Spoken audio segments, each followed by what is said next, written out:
State sentinel में आपका स्वागत। मैं हूं रविंदर सिंह। मैंने कैप्शन में लिखा है कि अगर नौसिखियों की तरह काम करोगे तो कामयाबी नहीं मिलेगी।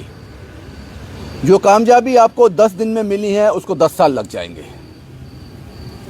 पूरी बात आपको बताता हूं।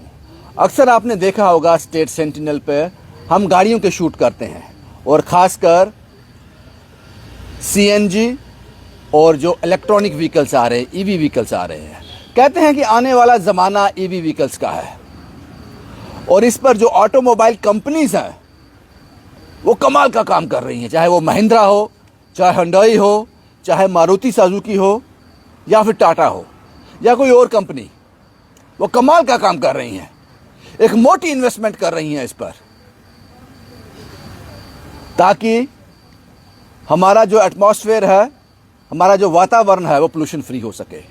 और जिस तरह से पेट्रोल और डीजल की कीमतों में इजाफा हो रहा है उस पर भी रोकथाम हो सके। और मैंने आपसे जैसे कि पहले कहा कि आने वाला ज़माना जो है वो ईवी का है। अभी हाल ही में एक शोरूम में गया था, वहाँ पर ईवी गाड़ी लॉन्च हुई। 2 गाड़ियाँ थी तो मैंने कवर किया उसको। लेकिन यहाँ वो लोग आ रहे थे, जब मैं उनसे बात कर रहा था ऑफ कैमरा, वो गाड़ी को पसंद कर रहे थे, बहुत पसंद कर रहे थे ईवी गाड़ी को। उसका इंटीरियर, उसका एक्सटीरियर सब कुछ पसंद कर रहे थे। लेकिन लास्ट में एक पॉइंट पे आकर उस गाड़ी को परचेज करने से वो कतराते थे। वो पॉइंट था, ईवी गाड़ी तो ले लेंगे लेकिन ये पॉइंट कितने हैं इस गाड़ी को चार्ज करने के? मुझे लगता है जम्मू में 2-3 से ज्यादा नहीं होंगे।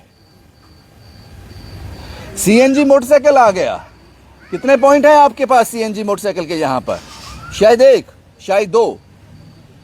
मैंने ईवी गाड़ी खरीद ली 12, 15, 20, 25 लाख की।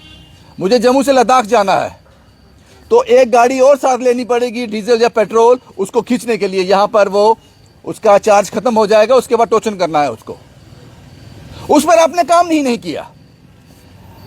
आपको क्या करना चाहिए था वो भी मैं आपको बताऊंगा, क्योंकि नौसिखियों की तरह काम करते हो आप। उसकी बहुत सारी एग्जाम्पल मेरे पास है। एक एग्जाम्पल देता हूं, आपने क्या काम किया है।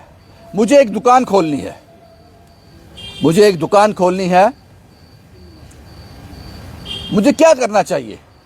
मुझे पहले दुकान बनानी है, उसमें शेल्फ लगाने हैं, उसका शटर लगाना है, उसके बाद उसमें सामान डालना है और दुकान ओपन करनी है। ये हो गया आपकी प्लानिंग। अगर बिना प्लान के दुकान खोलोगे, जैसे आपने ईवी गाड़ियों में किया है, पहले मैं सारा सामान खरीद लूंगा जो उस दुकान में बेचना है, दुकान बाद में बनाएंगे, सारा सामान ला के सड़क पर रख दूंगा, ये पॉसिबल नहीं है। एक और एग्जांपल देता हूं, जिस तरह से आप काम करते हो। मुझे एक पैंट कमीज सिलवानी है दर्जी से। मैंने कपड़ा खरीदा, अपने ऊपर लपेटा और दर्जी के पास चला गया कि सीट मार दे, यहां पर स्टिच कर दे इसको मेरे शरीर पर ही। प्लानिंग नहीं है। कपड़ा खरीदना है, नाप देने दर्जी के पास जाना है, वो कपड़ा आपका ड्रेस बनाएगा, फिर आपने पहनना है। ये प्लानिंग है। आपको अब क्या करना चाहिए? ये ईवी गाड़ियां बिके। जम्मू कश्मीर की बात कर रहा हूं। पेट्रोल डीजल बहुत महंगा है और आपके पास बाहर से आपको इसको इंपोर्ट करना पड़ता है, तो आप भी मोटी कमाई करते हो इसके टैक्स के रूप में। तो इससे बचने के लिए, एटमॉस्फेयर को कूल रखने के लिए, साफ सुथरा रखने के लिए दूसरा ऑप्शन है ईवी। आपको क्या करना चाहिए? जितने भी पेट्रोलियम कंपनीज हैं, चाहे वो भारत पेट्रोलियम है, चाहे वो हिंदुस्तान पेट्रोलियम है, चाहे वो इंडियन ऑयल है, या कोई और कंपनी है, रिलायंस है। मैं जम्मू कश्मीर, पहले पूरे भारतवर्ष में ऐसा होना चाहिए, शायद भारतवर्ष में होगा भी, लेकिन मैं जम्मू कश्मीर की बात कर रहा हूं। आपको क्या करना चाहिए? जितने भी पेट्रोल पंप जम्मू कश्मीर में है, जम्मू कश्मीर लद्दाख में जितने भी पेट्रोल पंप हैं, 4000 हैं, 5000 हैं, 10,000 हैं, सबको एक डेडलाइन देनी चाहिए कि आने वाले 2 महीने में, आने वाले 3 महीने में हर पंप के पास सीएनजी और ईवी का बूथ होना चाहिए। आपके पास ईवी और सीएनजी अवेलेबल होनी चाहिए। अगर 3 महीने तक आप ये नहीं कर पाते, ये सभी कंपनीज को जो पेट्रोलियम में डील करती हैं, अगर आप ये नहीं कर पाते तो आपका वो पंप कैंसिल हो जाएगा। यकीन मानिए, अगर आप डीजल गाड़ी लेते हो, पेट्रोल गाड़ी लेते हो, आप जम्मू से लद्दाख चले जाओ, जहां यहां मर्जी चले जाओ, चिंता नहीं होती कि डीजल खत्म होगा, पेट्रोल खत्म होगा, पंप पे मिल जाएगा। वैसा ही होना चाहिए ईवी गाड़ियों के साथ और सीएनजी के साथ भी। अगर आप इनको कामयाब करना चाहते हो, अब आपकी मंशा है कामयाब करने की।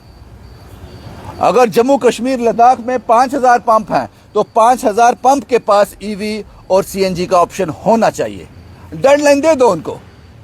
ये पेट्रोल पंप वालों को डेडलाइन नहीं देनी है, ये उन कंपनीज को डेडलाइन देनी है। आपको अपने पंप में ये होना चाहिए आपका। उसके बाद आपकी ये ईवी गाड़ियां और सीएनजी ये गाड़ी बिकेंगी, उससे पहले नहीं बिकेंगी। क्योंकि जिसने 15, 20, 25 लाख की इन्वेस्टमेंट करनी, उसके बाद डरना भी है कि पता नहीं कहां चार्ज खत्म हो जाएगा, उसके बाद में क्या करूंगा। वो चिंता खत्म हो सकती है आपकी। प्लानिंग नौसिखियों की तरह काम करते हो आप। पहले आपको ये सारे पंप ईवी और सीएनजी में कन्वर्ट होने चाहिए थे, इनके पास ये ऑप्शन होना चाहिए था। उसके बाद ये गाड़ियां आती तो धड़ल्ले से बिकती, हर कोई खरीदना चाहता है। बहुत ही उम्दा गाड़ियां हैं, बहुत ही मेहनत की है ऑटोमोबाइल्स कंपनी ने इस पर। लेकिन आपकी प्लानिंग की वजह से, आपकी नौसिखियों हरकतों की वजह से, जिसकी कोई प्लानिंग नहीं होती, उसकी वजह से जितनी ये गाड़ी बिकनी चाहिए उतनी नहीं बिक रही है। ये सजेशन आपको मेरा कैसा लगा कमेंट बॉक्स में ज़रूर बताना। क्योंकि ये जो आइडिया है जो मैंने आज आपके साथ शेयर किया, ये मैं उन कंपनीज में जब गया, ऑटोमोबाइल कंपनी में उस गाड़ी का लॉन्च था, वहाँ पहुँचा, जो लोग उनको देखने आ रहे थे, ये उनके व्यूज़ थे, ये उनका डर था अंदर का, जो मैंने आपके साथ शेयर किया। बाकी आप बेहतर हो, आप बेहतर बता सकते हो। शुभम कुमार के साथ Ravindra Singh, the state sentinel के लिए।